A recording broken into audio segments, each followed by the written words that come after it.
Disclaimer, this video is for educational purposes only. ये कोई financial advice नहीं है।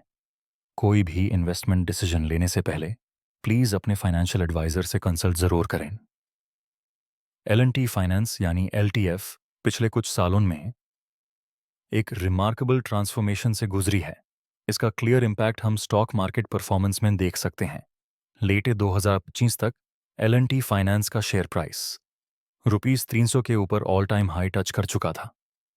कंपनी ने ईयर टू डेट बेसिस पर 100% से ज़्यादा रिटर्न डिलीवर किया।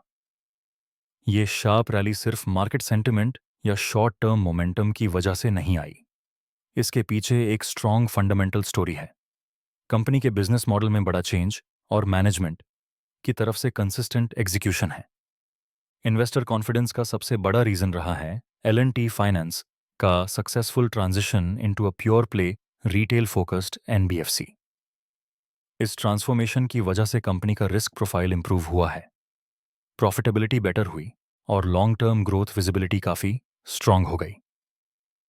आज LTF को इंडिया के इवॉल्विंग क्रेडिट इकोसिस्टम में एक स्ट्रक्चरली स्ट्रॉन्गर फाइनेंशियल इंस्टीट्यूशन माना जा रहा है।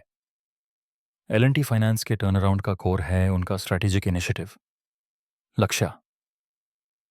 इस स्ट्रैटेजी का मैं ऑब्जेक्टिव था कंपनी को एक डाइवर्सिफाइड होलसेल लेंडर से बदलकर एक प्रिडोमिनेंटली रिटेल फोकस्ड NBFC बनाना।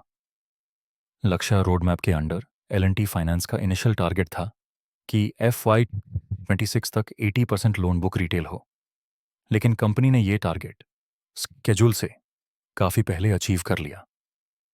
Q2 FY26 तक रिटेल लोन्स लगभग 98% ऑफ टोटल लोन बुक बन चुके थे। ये अचीवमेंट काफ़ी इंपॉर्टेंट है क्योंकि रिटेल लेंडिंग के कुछ क्लियर एडवांटेजेस होते हैं। होलसेल लोन्स के कंपैरिजन में हायर मार्जिन्स होते हैं, बेटर रिस्क डाइवर्सिफिकेशन होती है, ज़्यादा प्रिडिक्टेबल कैश फ्लोज मिलते हैं। इसी वजह से market generally retail focused NBFCs को हायर वैल्यूएशन मल्टीपल्स देती है। L&T फाइनेंस के स्टॉक का री रेटिंग भी लार्जली इसी रिटेलाइजेशन सक्सेस की वजह से हुआ। ट्रांसफॉर्मेशन का दूसरा इंपॉर्टेंट स्टेप था लेगेसी होलसेल और इंफ्रास्ट्रक्चर लेंडिंग से एग्रेसिव एग्जिट। FY22 में L&T फाइनेंस का होलसेल और infra loan book Rs 40,000 crore से ज़्यादा था। मिड 2024 तक ये एक्सपोजर रिड्यूस होकर लगभग Rs 400 करोड़ रह गया। इस रिडक्शन से कंपनी को मल्टीपल बेनिफिट्स माइल हैं। नॉन परफॉर्मिंग एसेट्स NPAs कम हुए हैं, कैपिटल एफिशिएंसी इंप्रूव हुई है, अर्निंग्स की स्टेबिलिटी पर इन्वेस्टर कॉन्फिडेंस बढ़ा है। बैलेंस शीट का ये डी रिस्किंग प्रोसेस स्टॉक के सस्टेन्ड रैली का एक मेजर कंट्रीब्यूटर रहा है। रिटेल स्ट्रैटेजी को सपोर्ट करने के लिए L&T फाइनेंस ने टेक्नोलॉजी पर हैवी इन्वेस्टमेंट किया है। की इनिशिएटिव्स हैं प्लैनेट D2C डिजिटल ऐप जो डायरेक्ट कस्टमर एक्विजिशन में हेल्प करता है। प्रोजेक्ट साइक्लॉप्स एक AI driven credit underwriting engine है जो लोन अप्रूवल स्पीड और क्रेडिट क्वालिटी दोनों इंप्रूव करता है। ये digital tools specially high volume segments में काफ़ी इफेक्टिव रहे हैं। टेक्नोलॉजी लेड अंडरराइटिंग की वजह से LTF फास्ट स्केल कर पा रही है बिना रिस्क मैनेजमेंट कॉम्प्रोमाइज़ किए। कंपनी के ऑपरेशनल चेंजेस का इम्पैक्ट क्लियरली फाइनेंशियल नंबर्स में रिफ्लेक्ट होता है। QFY26 में L&T फाइनेंस का consolidated net profit Rs 75 crore रहा है। ईयर ऑन ईयर ग्रोथ 5.6% है। एनुअल लेवल पर FY25 PAT Rs 618 करोड़ रहा है। ग्रोथ 14.5% YOY है। ग्रोथ भले ही अग्रेसिव ना हो, लेकिन ये ग्रोथ बेटर एसेट क्वालिटी और लोअर वॉलेटिलिटी के साथ आई है। Q2 FY26 में retail loan disbursements 25% YOY grow होकर Rs 18 से 8 करोड़ पहुंच गए हैं। डिमांड का मेजर कंट्रीब्यूशन आया है रूरल बिजनेस लोन से। ये डाइवर्सिफाइड रिटेल मिक्स इंश्योर करता है कि कंपनी इकोनॉमिक साइकिल्स के अक्रॉस बैलेंस्ड ग्रोथ अचीव कर सके। एसेट क्वालिटी मेट्रिक्स स्टेबल और ग्रेजुअली इंप्रूव हो रहे हैं। ग्रोस स्टेज 3 GS3 3.99% है जो YOY बेसिस पर इंप्रूव हुआ है। नेट स्टेज 3 NS3 बिलो 1% है। रूरल सेगमेंट्स में कलेक्शन एफिशिएंसी 99.48% रही है। ये क्लियरली इंडिकेट करता है कि अंडरराइटिंग डिसिप्लिन्ड है और रिकवरी मैकेनिज्म्स स्ट्रांग हैं। की प्रॉफिटेबिलिटी इंडिकेटर्स भी पॉजिटिव डायरेक्शन में मूव कर रहे हैं। रिटर्न ऑन एसेट्स ROA 2.60% है, up from 2.42% UI। Return on equity ROE gradually 15% plus management target की तरफ मूव कर रहा है। ये नंबर्स दिखाते हैं कि LTF अब सस्टेनेबल प्रॉफिटेबिलिटी फेज में एंटर कर रही है। की फाइनेंशियल रेशियोज लेट 2025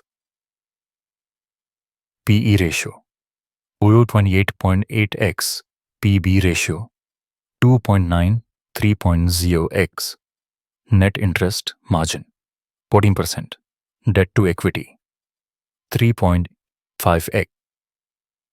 इन रेशियोज से ये क्लियर होता है कि मार्केट ने ऑलरेडी बिजनेस ट्रांसफॉर्मेशन का काफ़ी हिस्सा प्राइस इन कर लिया है। इस स्टेज पर एग्जीक्यूशन में कोई भी मेजर स्लिप वैल्यूएशन के लिए रिस्क बन सकता है। L&T फाइनेंस का आउटलुक अभी भी स्ट्रक्चरली पॉजिटिव लगता है, thanks to multiple long term growth drivers. Recently LTF को investment grade rating smile, S&P, BBB positive outlook, Fitch BBB stable outlook. इसका बेनिफिट ग्लोबल डेट मार्केट्स से लोअर कॉस्ट पर borrowing, long term main margin expansion का support. Company ने secured high yield products पर focus बढ़ाया है, specially gold loans. Paul Merchants finance के gold loan business acquisition के बाद गोल्ड लोन्स कोलैटरल बैक्ड होते हैं, इसलिए ये पोर्टफोलियो को और स्टेबल ग्रोथ इंजन प्रोवाइड करते हैं। लक्ष्य 2026 के अंडर मैनेजमेंट का फोकस अब एग्रेसिव एक्सपेंशन से हटकर हाई ग्रोथ लो वॉलेटिलिटी रिटेल लेंडिंग पर है, पर्टिकुलरली टीयर 2 और टीयर 3 सिटीज में, जो इंडिया की लॉन्ग टर्म कंजम्पशन और क्रेडिट ग्रोथ स्टोरी के साथ परफेक्टली अलाइन करता है। एनालिस्ट्स के target prices RS230, RS250 range में थे। ये इंडिकेट करता है कि स्टॉक शॉर्ट टर्म में वैल्यूएशन कंफर्ट से आगे निकल चुका है, भले ही लॉन्ग टर्म स्टोरी इंटैक्ट हो। स्ट्रॉन्ग फंडामेंटल्स के बावजूद कुछ रिस्क्स को इग्नोर नहीं किया जा सकता। रूरल इकोनॉमिक शॉक्स जो फार्म और माइक्रो फाइनेंस पोर्टफोलियोज को इम्पैक्ट कर सकते हैं, बैंक्स और फिनटेक्स से इंक्रीजिंग कंपटीशन, शार्प रैली के बाद valuation risk, short term market volatility, L&T finance का जर्नी। एक होलसेल हैवी लेंडर से लेकर digitally enabled retail focused NBFC बनने तक काफी फास्ट और वेल एग्जीक्यूटेड रही है। आज कंपनी के पास better profitability, stable asset quality, credible long term growth drivers. Near term valuation थोड़ी स्ट्रेच्ड लाग सकती है, लेकिन LTF अभी भी उन इन्वेस्टर्स के लिए एक strong long term compounding story है जो शॉर्ट टर्म वॉलेटिलिटी को हैंडल कर सकते हैं। अगर आपको ये एनालिसिस पसंद आया हो तो प्लीज़ लाइक, सब्सक्राइब और शेयर करना ना भूलें। कमेंट्स में ज़रूर बताएं कौन सी कंपनी का एनालिसिस आप नेक्स्ट देखना चाहते हैं।